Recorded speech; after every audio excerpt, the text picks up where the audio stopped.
this on low and add my 2 eggs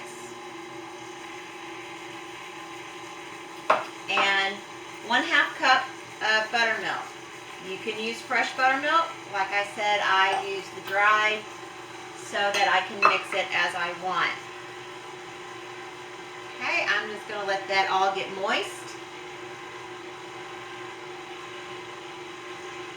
And I am now going to pour in my chocolate.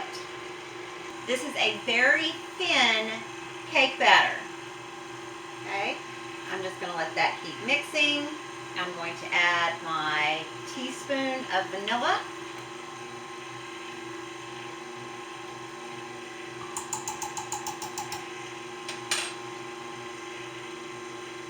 And I'm going to turn this up just a little bit to make sure everything is nice and incorporated.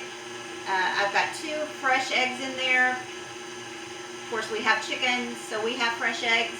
Fortunately, we think, my husband and I, that the fresh eggs make a huge difference when you're baking. So, all right. I'm going to turn this off. I'm going to scrape the sides just to be sure everything looks good. Okay.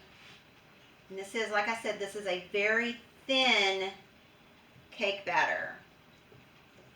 In fact, I'm going to pick this up and it's probably going to make a mess, but I will clean it up because I want you to see how thin this is for cake batter.